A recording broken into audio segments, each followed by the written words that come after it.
श्री गणेशाय नमः. अवधूत चिंतन. श्री गुरुदेव दत्त. श्री स्वामी समर्थ. जय जय स्वामी समर्थ. माझ्या प्रिय बाळा, तुम्ही ज्या गोष्टींसाठी खूप प्रयत्न केले आहेत, आता ते प्रयत्न आमच्या आशीर्वादांनी परिपूर्ण होत आहेत. देव म्हणतात, बाळा, तुझ्या जवळून मी ती नाती दूर करू इच्छितो ज्यामुळे तुला सतत संताप आणि सतत काही काळजीचे वातावरण भेडसावत आहे. कारण त्यांना दूर करण्यासाठी माझा आशीर्वाद पुरेसा आहे. मी जाणतो त्यात तुमचे असे काही मित्र आहेत जे तुमच्या विरोधात आहेत. मी त्यांनाही पाहत आहे. तुमचे असे काही नाते आहेत जे तुमच्या विरोधी आहे, त्यांनाही मी बघत आहे. येत्या काळातच त्यांना निवडून तुमच्यापासून दूर केल्या जाईल, कारण ते तुमच्यासाठी खूप काही शुभ नाहीत. म्हणूनच हा निर्णय आम्ही स्वतः घेणार आहोत की तुमच्यासाठी काय योग्य तेच तुमच्याजवळ ठेवायचे. तुम्हाला जे आनंद प्राप्त करून देतात, जे तुमच्यासाठी काहीही करायला तयार होतात, असेच नाते आणि असेच मित्र आम्ही तुमच्यापर्यंत देऊ इच्छितो. कधी कधी तुम्ही कुणावरही विश्वास इतका ठेवता की तुम्हाला तुमचे शत्रू देखील ओळखता येत नाहीत. पण बाळा, तुम्ही जेव्हा आमची प्रार्थना करता की आमच्या जीवनातील शत्रूंचा तुम्ही काढून टाका, तेव्हा तेव्हा आम्ही त्या जे तुम्हाला खूप जवळचे वाटतात तेच तुमचे पाठीमागील शत्रू ठरतात आणि त्यांनाच आम्ही तुमच्यापासून दूर नेऊ इच्छितो. कधी कधी देव म्हणतात, तू त्या चुका करतोस की जे तुझे आहेत त्यांना तू दूर ठेवू इच्छितो आणि जे तुझ्या विरुद्ध आहेत त्यांना तू जवळ करू इच्छितो. पण त्यातला फरक आम्ही जाणतो आणि आम्ही आता त्यासाठी सज्ज झालो आहोत. आता तुझ्याजवळ तुला आनंद देणारे, तुझ्यासाठी शुभ ठरणारेच आम्ही तुझ्यापर्यंत येऊ देणार आहोत. मला माहीत आहे तू मागील दिवसात खूप काही काळजीत होता. तुझे काहीतरी नुकसान वारंवार व्हायला लागले होते, ते कुणाच्या दृष्टाच्या कारणामुळे. पण आता ते सुद्धा आम्ही संपवणार आहोत. तुम्ही ज्याप्रमाणे आज आणि आत्ताच ती चिंता सोडावी यासाठी आम्ही तुमच्यापर्यंत हा संदेश दिला आहे. तेव्हा संदेश अर्धवट सोडून कुठेही जाऊ नका. देव म्हणतात, तू ज्याप्रमाणे श्रद्धा आणि भक्तीने आमच्यावर विश्वास ठेवला आहे, तो तसाच तुझा निरंतर राहील, यात काहीही शंका नाही.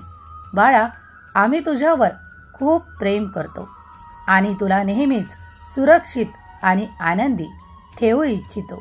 मला माहीत आहे की तू तुझ्या कल्पनेत देखील कुणाचे नुकसान करणार नाहीस, कारण तू माझा प्रिय बाळ आहेस. पण असे काही जे तुमच्या मनातील भावांना ओळखून तुमच्या विरोधाभास करायला तयार असतात. काही ठिकाणी तुम्ही त्यांना पाहू शकता आणि काही ठिकाणी ते तुम्हाला दिसणार जरी नाही तरी ते तुमच्यात विरोधाभास निर्माण करून तुमचे कार्य चुकवायचा प्रयत्न करतात. त्यांना आम्ही बघून घेऊ. देव म्हणतात, तुझी प्रगती तर उत्तर वाढतच जाईल. माझा आशीर्वाद सदैव तुझ्या सोबत आणि तुझ्या पाठीशी आहे. जे कोणी तुझ्या विरोधात आहे त्यांच्याकडे तू दुर्लक्ष केलेलेच चांगले, कारण त्यासाठी आता माझी दृष्टी त्यांच्यावर आहे.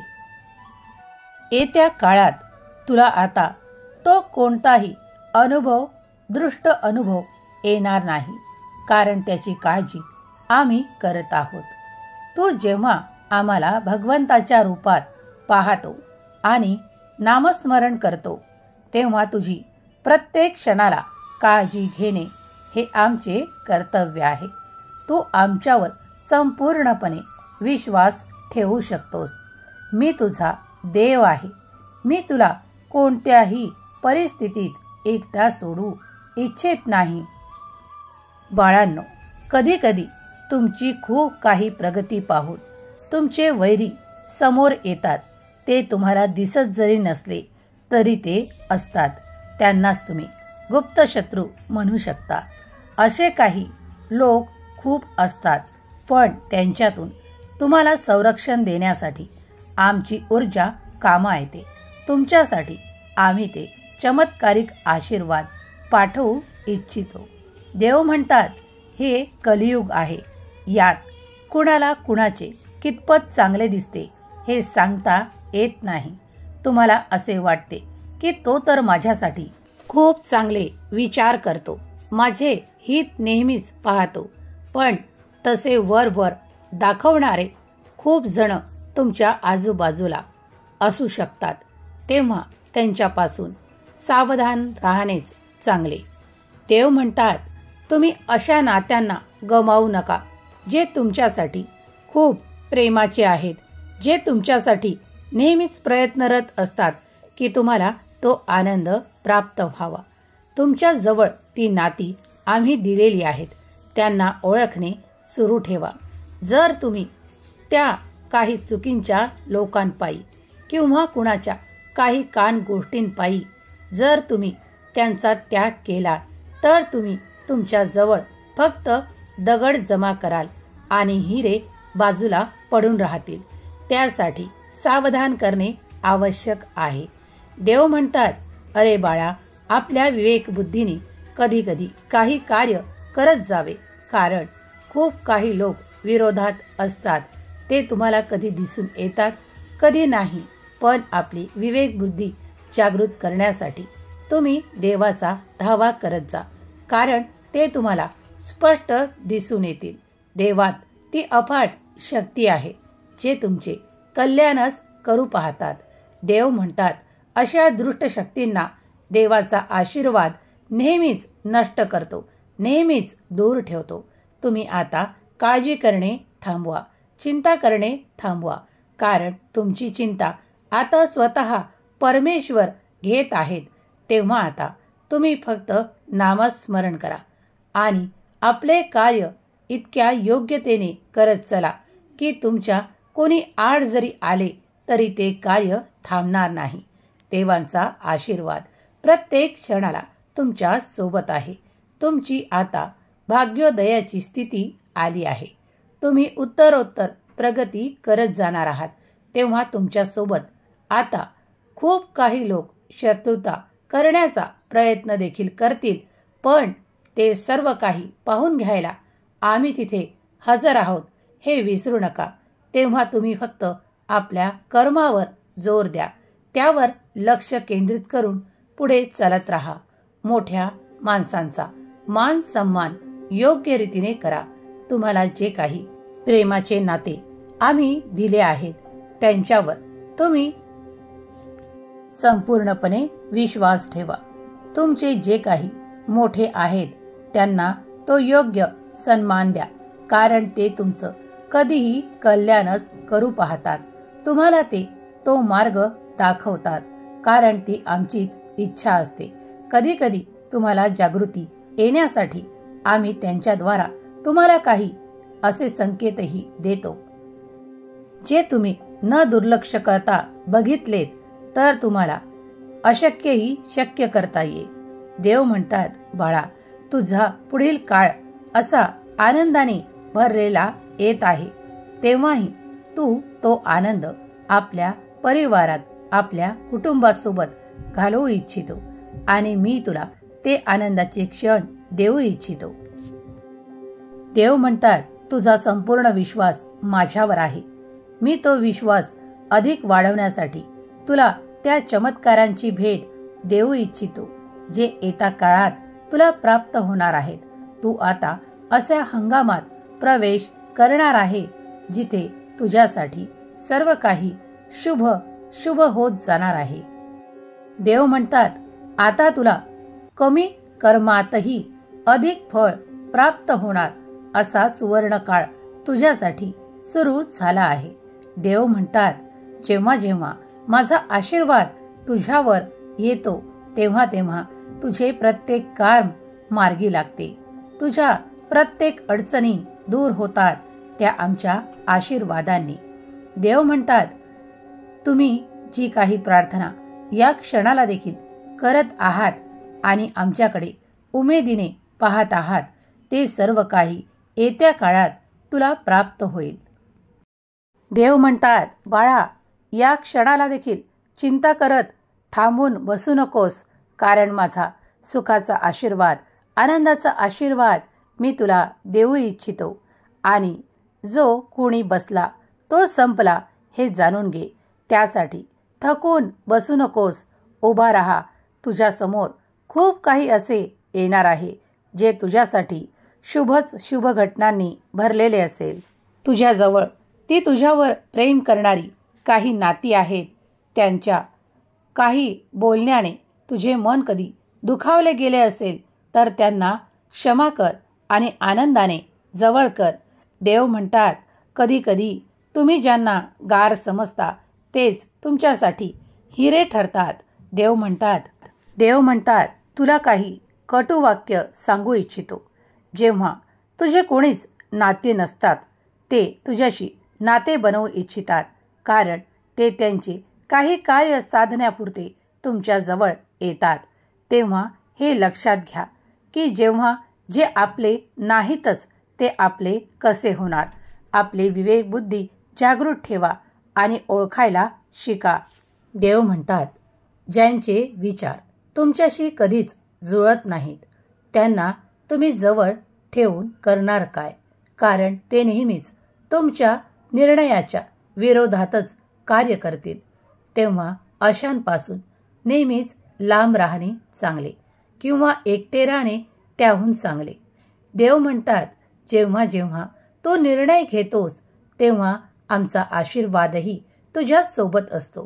पण काही जे तुला असे भासतात की जे फक्त तुझ्या हितातच कार्य करत आहेत, पण ते तुझ्या हितात नसून ते तुझा विरोधाभास करू इच्छितात. त्यासाठी नेहमीच सावधान आणि स्वतः निर्णय घेणे सर्वात चांगले, कारण ते जेव्हा जेव्हा तुमच्या सोबत राहून तुमच्या प्रत्येक कार्यात तुमची मदत करत आहोत हे दाखवू इच्छितात, तेव्हा ते कार्य तुम्ही पेलण्याची शक्ती आणि सामर्थ्य आम्ही तुम्हाला निश्चितच देऊ इच्छितो. तेव्हा प्रत्येक कार्यात कुणाला स्वतःचा सोबत भाग बनवणे यापेक्षा स्वतः त्या कार्यात मन लावा, कारण तुम्ही जेव्हा जेव्हा प्रत्येक कार्यात मन आणि बुद्धी लावून कार्य करता ते कार्य योग्य दिशेलाच वळण घेते आणि तुम्हाला अपार सुख प्राप्त होते. देव म्हणतात, मला माहीत आहे की तू योग्य मार्गावर चालत आहे. माझ्या प्रिय बाळा, मी तुला ती उन्नती आणि ती प्रगती तुझ्या कार्यातून साधून देईल, यात शंका घेऊ नको. देव तुमच्या प्रत्येक निर्णयात तुमच्या सोबत आहेत, कारण देवानेच ती योजना केली आहे ज्यात तुम्ही समृद्धीकडे वळत आहात. आज तुम्ही ज्या ठिकाणी आहात त्या ठिकाणी स्वतःला निरखून पहा, कारण मागील काळात तुम्ही तिथे नव्हतात. आज जिथे तुम्ही आहात ते तुमच्यासाठी योग्य स्थान आहे आणि तुमची प्रगती उत्तरोत्तर होतच जाणार आहे. कारण आहे ते तुमचे मन लावून कार्य करणे. त्यात तुम्ही दक्षतापूर्वक कार्य केल्यास अधिकाधिक तुम्ही यशस्वी व्हाल, हे निश्चिंत माना. देव तुम्हाला खूप काही आशीर्वाद देऊ इच्छितात. बाळा, नैराश्यात राहून कार्य करू नकोस, कारण प्रत्येक कार्य तुला देवाने दिलेले आहे.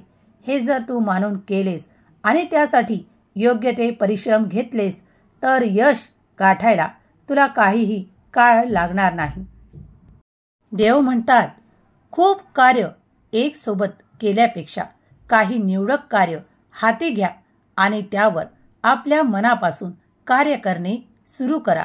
त्यात तुम्ही नक्कीच यशस्वी व्हाल याची खात्री आम्ही तुम्हाला देऊ इच्छितो. देव तुमच्या प्रत्येक कार्यासोबत तुमच्या पाठीशी उभे आहेत. देव म्हणतात, मी तुला यशाच्या त्या शिखरावर बसवू इच्छितो. तुला ते स्थान प्राप्त करून देऊ इच्छितो ज्या ठिकाणी निर्णय तुझा असेल, विजय तुझा असेल. देव म्हणतात, या क्षणी जो कोणी हा संदेश ऐकत आहे त्या माझ्या बाळाला मी ते धैर्य, ती हिंमत, ते साहस आणि ते पराक्रम करण्याचे अनेक अनुभव प्राप्त करून देऊ इच्छितो. त्यासाठी त्याने पुढे यावे. आमचा आशीर्वाद सदैव त्याच्या पाठीशी निरंतर आहे. यात कधीच शंका काढू नका. माझा आशीर्वाद दैदिप्यमान आणि ऊर्जावान आहे. तो तुमच्यावर प्रकाशासारखा तुम्हाला उज्ज्वल भविष्याकडे घेऊन जात आहे. तुम्ही मनापासून नामस्मरण करता. तुम्ही योग्य मार्गावर चालत आहात, सत्याच्या मार्गावर चालत आहात. तुम्हाला ते यश प्राप्त होणारच, यात तीळमात्रही शंका नाही.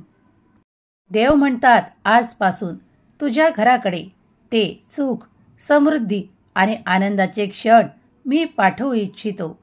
तुझ्या मनातल्या कल्पना एक एक करून साकार रूप घेण्यासाठी तयार आहेत. तूही सज्ज हो आणि संपूर्ण कुटुंब आनंदित आणि उत्साहाने राहा. मी माझा प्रकाशाचा दैदिप्यमान आशीर्वाद तुझ्या संपूर्ण कुटुंबासाठी पाठवत आहे. आनंदी रहा बाळा. तुझे जीवन उज्ज्वल आहे. तुझे कल्याण होईल. श्री स्वामी समर्थ. जय जय स्वामी समर्थ. श्री स्वामी समर्थ. जय जय स्वामी समर्थ. श्री स्वामी समर्थ. जय जय स्वामी समर्थ. श्री स्वामी समर्थ. जय जय स्वामी समर्थ. श्री स्वामी समर्थ. जय जय स्वामी समर्थ. श्री स्वामी समर्थ. जय जय स्वामी समर्थ.